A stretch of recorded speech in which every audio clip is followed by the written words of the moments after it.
Pero el hombre natural no percibe las cosas que son del Espíritu de Dios, porque para él son locuras y no puede entender nada, porque se han de discernir espiritualmente.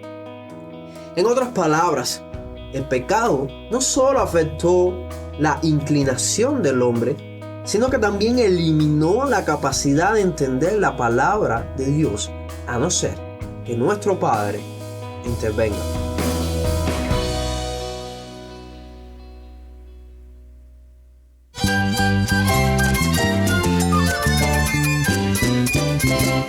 Cristo es la esperanza. Cristo es mi Señor y mi Salvador. Cristo ha transformado mi vida. Cristo es la viña. Separado de Él, nada puedes hacer. Cristo es el camino, la verdad y la vida. Jesús es mi todo. El único descanso, la única paz verdadera es con Jesucristo. Estás escuchando El Faro de Redención. Cristo desde toda la Biblia, para toda Cuba y para todo el mundo.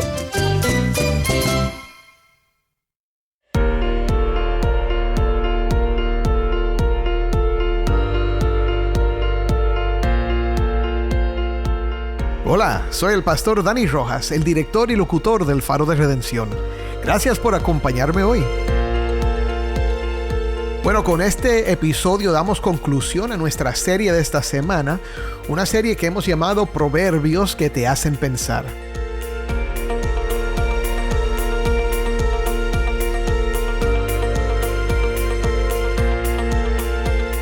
No hay peor ciego que el que no quiere ver. Una frase que subraya la necedad que muchas veces hay en el corazón humano. Y hoy queremos pensar en este proverbio cubano, este refrán popular, desde una perspectiva bíblica. Ellos entienden que si admiten su error, todo, absolutamente todo su mundo se derrumbaría. Ha sido una semana muy interesante para mí. Y espero que también hayas disfrutado de todas las conversaciones que hemos tenido con participantes desde Cuba sobre este tema de los proverbios cubanos.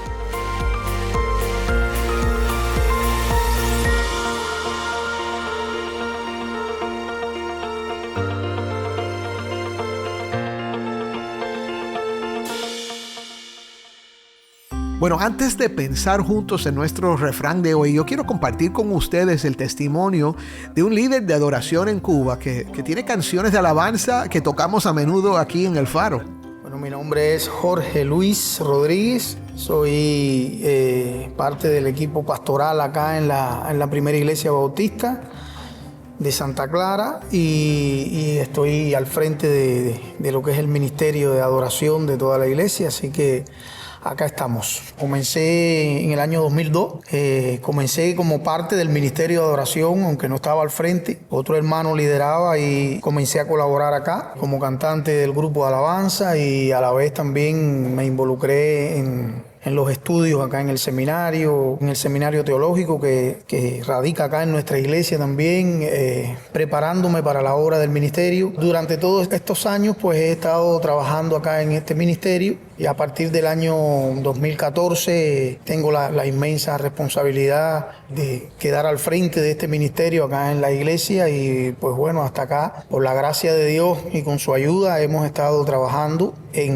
como parte del ministerio pastoral de la palabra de Dios a través del canto congregacional, a través de los cantos, pues reforzar el mensaje del evangelio a nuestra congregación e involucrar a toda nuestra congregación en la adoración corporativa como el Señor así nos manda, ¿no? Y así pues he estado trabajando en todo este tiempo acá en la iglesia y seguimos hasta que el Señor así lo disponga. ¿Podrías contarnos un breve testimonio de cómo conociste a Cristo? Sí, bueno, esto data del año 1992. En ese año nuestro país estaba pasando por una de las crisis más grandes que ha pasado, ¿no? Una situación económica muy precaria. Yo estaba con la que es mi esposa por todos estos años, pero en ese tiempo pues nada, vivíamos juntos y comenzamos a asistir a un pequeño grupo de discipulado de la iglesia metodista acá de Santa Clara, donde conocí a algunos amigos que estudiaron. Yo estaba estudiando en la universidad ya en mi 5º año de la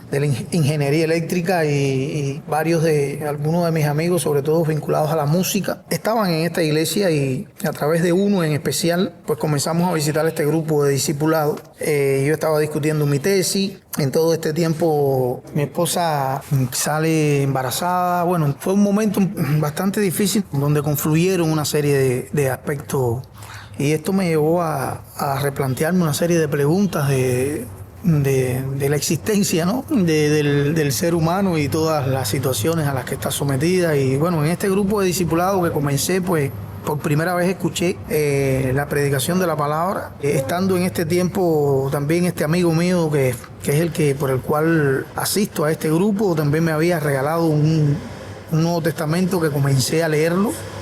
Por primera vez abría una Biblia en un país donde la religión fue extirpada totalmente de las escuelas y donde la religión era considerada algo para personas de bajo nivel. Y en todo ese contexto pues yo me fui formando, ¿no? Hasta llegar a este tiempo. Por primera vez empecé a leer los evangelios. Por primera vez oí hablar de Jesús. Por primera vez leí acerca de la vida de Jesús. Bueno, todo esto fue impactando. Yo creo que todo fue llevándonos a un conocimiento y a un estado de convicción que indiscutiblemente trajeron esa inquietud y esa necesidad de que necesitaba un Salvador, que necesitaba a alguien que me sacara de la condición en que estaba. Una condición que a veces en ese momento tal vez no entendía en la profundidad y que después, por supuesto, fui entendiendo de la condición en que Dios me sacó, cuál era mi destino, cuál era mi futuro, estando en esa condición y cómo inmerecidamente, por la pura gracia, fui rescatado, fui llevado a los pies de Cristo y fui salvado. Mi esposa y yo nos casamos, comenzamos a hacer las cosas a la manera de Dios, nos casamos, tenemos 3 hijos que nacieron en el Evangelio y por la gracia de Dios y con nuestras limitaciones le hemos ido enseñando los valores del reino y han crecido en los valores del reino. Gracias a Dios todos están sirviendo, desde la mayor a la más pequeña, y nada, ha sido así ese transitar. Fue Cristo orando en la vida. Mi oración de confesión fue de una forma personal. No puedo decir que vine a los pies de Cristo en una campaña de evangelismo, en un llamado, no. Fue algo que le pedí a un amigo mío, ¿qué tengo que hacer para ser salvo? Y fue una oración muy personal, una oración muy en la intimidad con este hermano que me guió, pero indiscutiblemente al tiempo entendí que fue el momento en que Cristo me llevó a sus pies. Ha sido una bendición, ha sido un regalo inmerecido ver tanta gracia derramada sobre nuestras vidas y que tengamos este tesoro, como dice la palabra, en vasos de barro, el Evangelio de Jesucristo, que es el que nos ha transformado, el que nos está transformando todavía y el que nos ha llevado hasta donde estamos hoy, nuestro encuentro con el Señor. La exhortación más grande que le puedo dar es, la Biblia dice que la vida eterna, lo dice en Juan, esta es la vida eterna, que te conozcan a ti, el único Dios verdadero, y a Jesucristo, tu Hijo, el que has enviado. Y la exhortación es conocerlo. Y lo conocemos a través de su palabra. Lo conocemos cada vez más cuando vemos en su revelación cómo es Dios, cuál es su carácter y cómo ese carácter es el que Él quiere formar en nosotros. Así que les exhorto a todos mis consiervos y hermanos cristianos que nos están oyendo, que ese conocimiento pues lo atesoren. Tenemos un tesoro grande y Dios se ha revelado a nosotros para hacerse conocer, para hacerse ver. Busquémosle a través de su palabra, a través de las escrituras. Él se ha revelado. Y para aquellos que tal vez no están todavía en la fe, también les exhorto venir a Cristo. Este mundo tiene su final marcado, Dios lo sabe, y no es nada de juego la situación difícil en la que está el ser humano, la situación difícil de rebeldía y de juicio. Pero Cristo vino a revertir los efectos del pecado y a que todo aquel que en Él cree no se pierda, sino que tenga vida eterna. Así que este es mi mensaje, el Evangelio. Ven a Cristo. Muchas gracias, Jorge Luis, por compartir tu historia con nosotros. Vamos ahora a La Habana.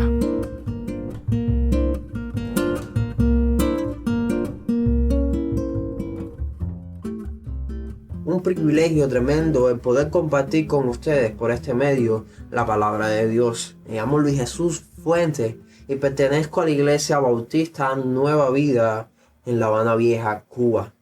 Se ha estado compartiendo varias reflexiones basadas en refranes populares de nuestro contexto. Y hoy, dándole seguimiento a esa línea, compartiré con ustedes uno en específico. La misma ha sido usada para resaltar la necedad en la que nosotros como hombres caídos podemos llegar. Desde una madre que no quiere reconocer la maldad de su hijo, hasta un hombre o una mujer que prefiere ignorar la infidelidad de su cónyuge. También dicho refrán se ha usado para aquellos de nosotros que se han aferrado a una doctrina antibíblica o a un partido político, aun cuando le han demostrado con argumentos sólidos que están errados, e incluso con la misma Biblia.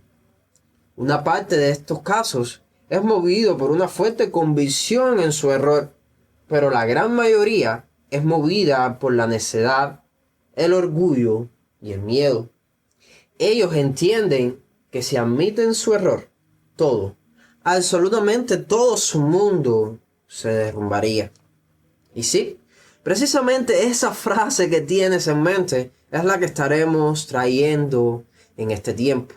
No hay peor ciego que el que no quiere ver. En vez de resaltar las aplicaciones correctas, haremos todo lo contrario y lo haremos referente a la salvación de nuestras almas.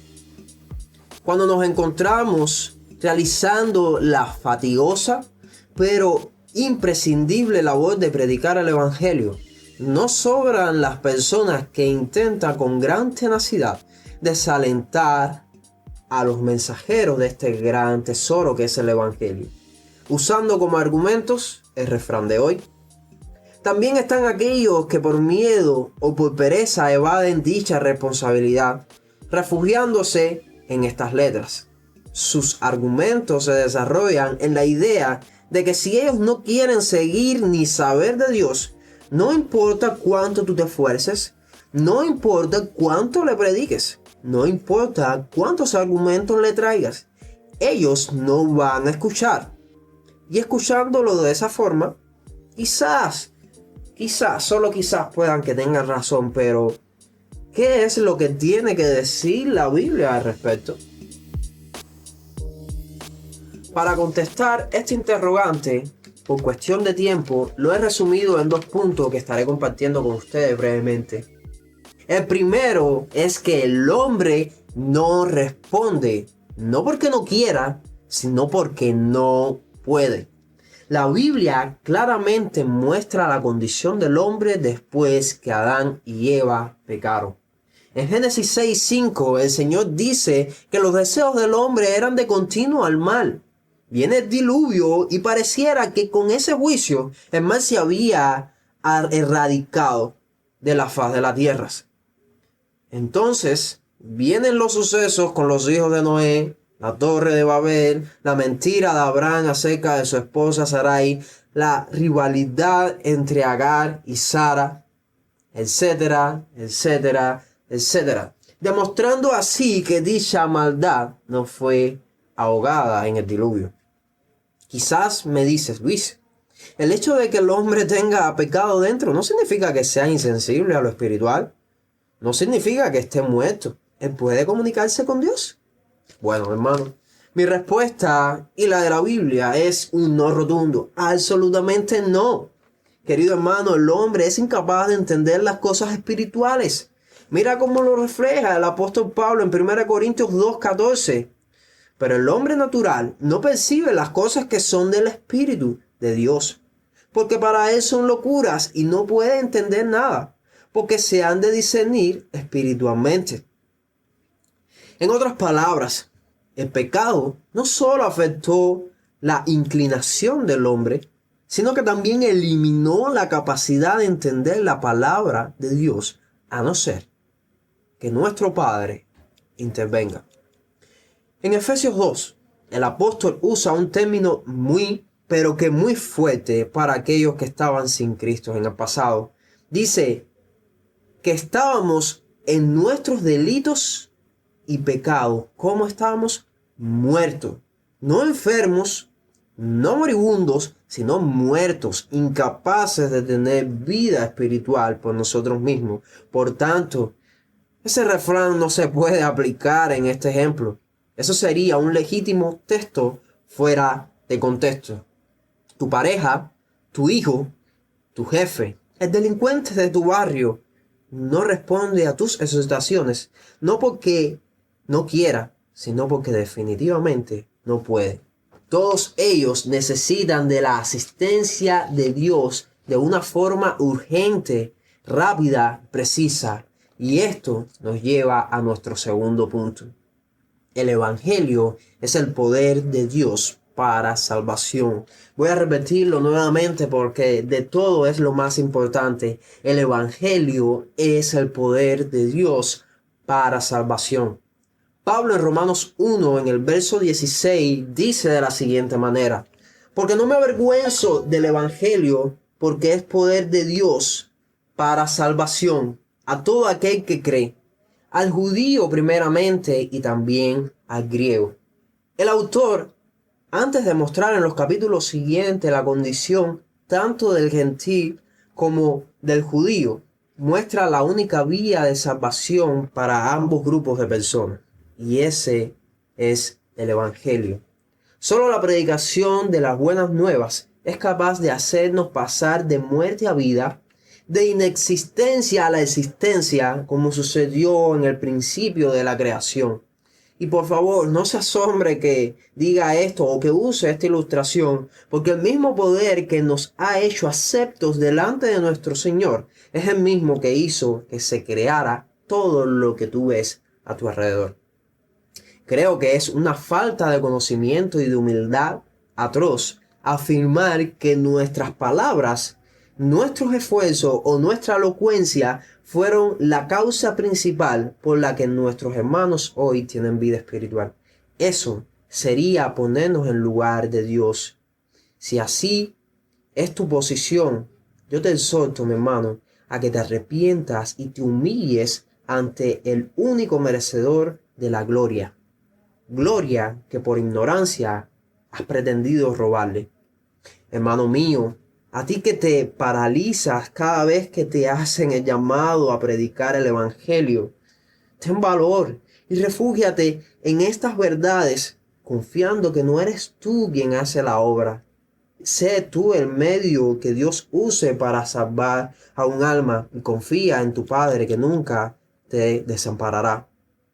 No uses excusas tan antibíblicas como esta para evadir la gran comisión que Dios nos ha otorgado y en especial a ti. Oh incrédulo, tú que escuchas estas palabras por la misericordia de Dios, ¿no será mi elocuencia o mi habilidad quien te capte para un banco de una iglesia? Será el Cristo crucificado y resucitado que por medio de la predicación del Evangelio te llevará al arrepentimiento. Pero no me puedo despedir de ustedes sin antes decirlo: arrepiéntanse de sus pecados y no se consideren más como ciegos si Dios hoy les ha hablado. Vengan a Cristo para la salvación de vuestras almas. Quiero terminar este tiempo de reflexión, esta meditación que he tenido, leyendo un pasaje que refleja de una manera magistral la obra de Dios en este asunto para con nuestras vidas. Dice Efesios 2, del verso 1 al 7. Y Él os dio vida a vosotros cuando estabais muertos en vuestros delitos y pecados, en los cuales anduvisteis en otro tiempo, siguiendo la corriente de este mundo, conforme al príncipe de la potestad del aire, el espíritu que ahora opera en los hijos de desobediencia, entre los cuales también todos nosotros vivimos en otro tiempo en los deseos de nuestra carne, haciendo la voluntad de la carne y de los pensamientos. Y éramos por naturaleza hijos de ira, lo mismo que los demás. Pero Dios, que es rico en misericordia por su gran amor con que nos amó, aun estando nosotros muertos en pecado, nos dio vida juntamente con Cristo. Por gracia sois salvos. Y juntamente con Él nos resucitó y asimismo nos hizo sentar en los lugares celestiales con Cristo Jesús, para mostrar en los siglos venideros las abundantes riquezas de su gracia en su bondad para con nosotros en Cristo Jesús.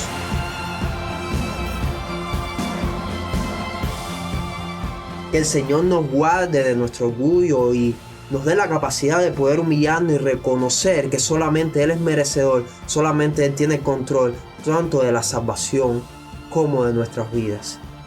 Humillémonos delante de la poderosa mano de Dios. El que tenga oídos para oír, que oiga. Dios les bendiga, mis hermanos.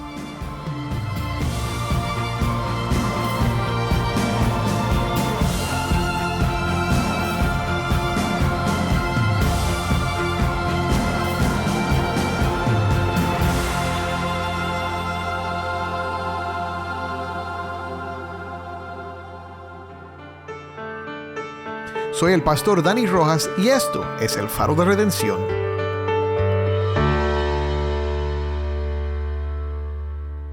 Muchas gracias, Luis Jesús, por acompañarnos aquí en el Faro. Oremos juntos para terminar.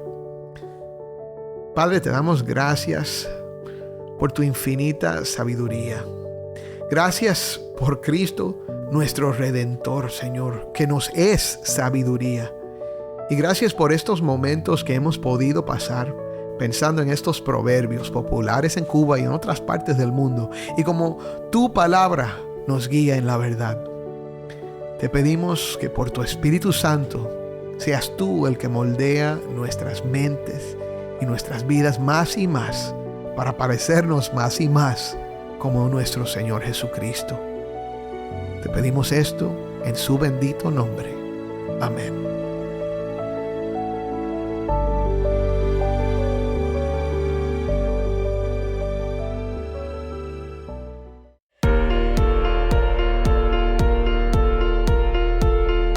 El Faro de Redención como programa radial fue ideado para Cuba, pero ha crecido a un nivel global.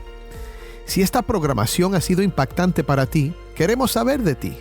Puedes escribirnos al correo electrónico ministerio@elfaroderedencion.org. De nuevo, ministerio@elfaroderedencion.org. Gracias por pasar este tiempo con nosotros estudiando temas que nos fortalecen en nuestro caminar cristiano. Para más información sobre este ministerio, síguenos en las redes sociales, en Facebook, Instagram y Twitter. Solo busca El Faro de Redención. Allí encontrarás más contenido durante la semana para animarte en tu fe y mantenerte informado sobre el ministerio del Faro. El Faro de Redención es ministerio de Haven Ministries. Nuestro productor ejecutivo es Moisés Luna. Desde Cuba, nuestra productora de contenido cubano es Jennifer Ledford. A cargo de nuestras redes sociales, Mariana Warren.